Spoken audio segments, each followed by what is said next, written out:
know that Satan made a pledge with God, or declared himself arrogantly that he is going to build up the hopes of human beings such that they will turn away from God. He would lead them away from the worship of the one God. This video is going to be slightly different than my usual videos because in this one we're going to talk about the overall picture, the overall plan of everything else that I have discussed in my videos and other channels where they discuss these topics and dissect and decode stuff.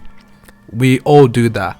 We're doing it on a regular basis when something new comes out and whatnot. However, we need to talk about the overall picture of what's actually going on and the reason that they're doing it.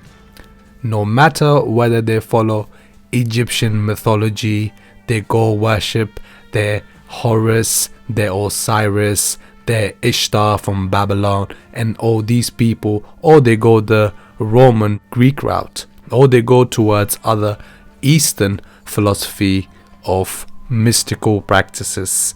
It all comes down to the same thing, whether they know it or not, but I suspect that they do. When they worship these deities, they are indirectly worshipping Lucifer. That's who it all goes back to. We already know that the music industry and the entertainment industry as a whole engages in satanic and occultic practices. I mean, they show it to you. They show it to you in every music video that they put out, every lyrics.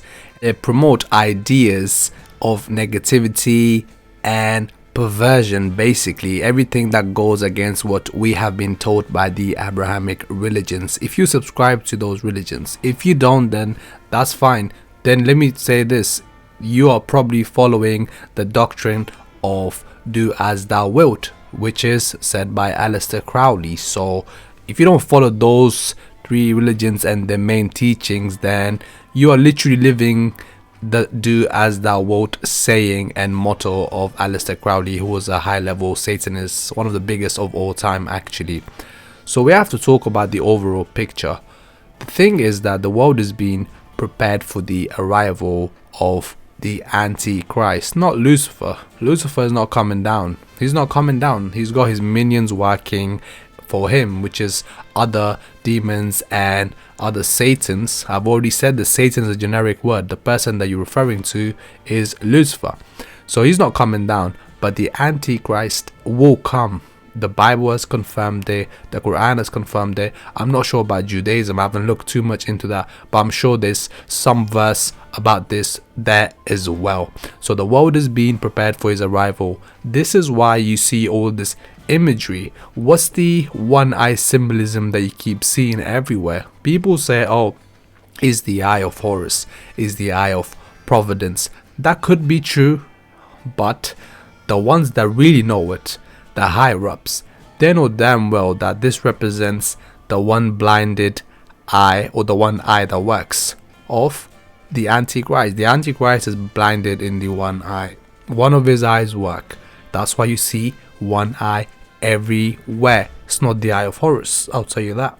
They tell you it's that because it's just another distraction method. They've even got the one eye idea or symbolism infused in children's cartoons such as the Minions, and when you see so many of them, that basically represents Gog and Magog. I'm sure you've heard of that if you know anything about the Abrahamic religions. Those little things, groups of them, large numbers of them, they represent Gog and Magog, which will be the army of the Antichrist, the Dajjal. So that's what that represents. That's why you see it everywhere. Now, the fact that we are living in the do as thou wilt age, where you can pretty much do anything that was considered absolutely abhorrent back in the days, even as far as 20 or 30 years ago, this shows you that the idea of do as thou wilt has been the main agenda of whoever is in power in this world and who they're working for, which is basically Lucifer. They're preparing the world for the arrival of the Antichrist, so when he comes, he is accepted easily by the misguided people, which even right now we can agree on this, that the majority of the world currently is misguided. They are being programmed, and they have allowed themselves to become programmed by ideas which are pretty much crazy. They're crazy. If these ideas that we are living in currently, if they were normal, why would they post so much throughout the whole human history? Well, there's a reason for that. It did not make any natural sense or any logical sense or any moral sense. But right now we are following a path of no morals. Basically, they have imposed fake morals on us to actually replace the real set of morals that we have been given from God. Remember, Lucifer made a deal with God. He told him, I know you're gonna put me in hell eventually for eternity, but please let me go down so I can show you that I can manipulate the children of Adam to come join me in hell by taking them away from the path of worshipping you and doing the right things. I'll take as many of them with me. I'll take as many souls with me as possible. You see, this is what taking a soul means, by the way.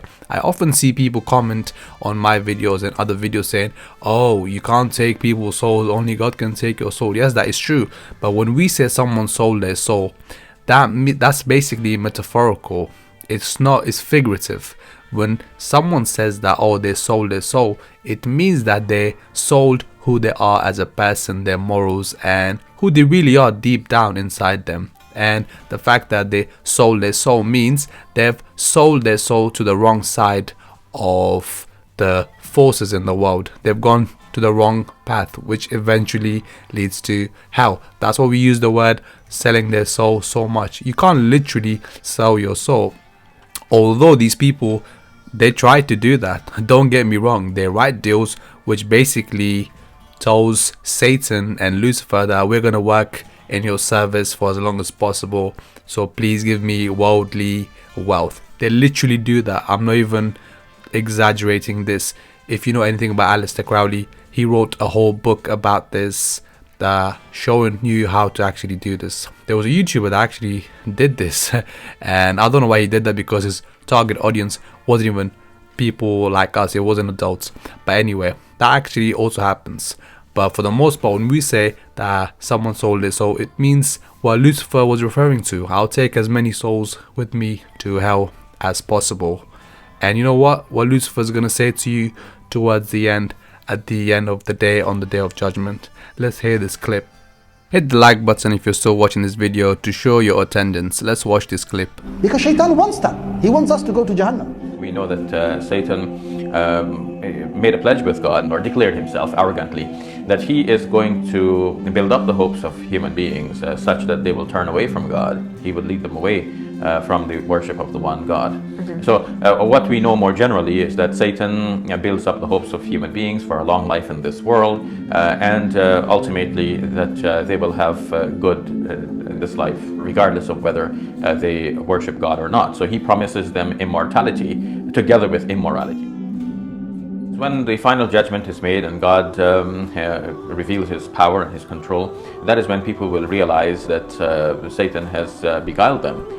And Satan himself will now confess, I made a promise to you, and that was a false promise. God has made a promise to you, that was the true promise. But Satan also defends himself against blame, because now people know the score, and they begin to blame Satan. You are the one who misled us. But Satan's response to that is, do not blame me, but blame yourselves. The extent of my work was only that I gave you this promise, and you obeyed, you followed. So don't blame me, blame yourselves. And in the end, even if you were to blame Satan, Satan says, I am not able to respond to your cries, nor would you be able to respond to my cries.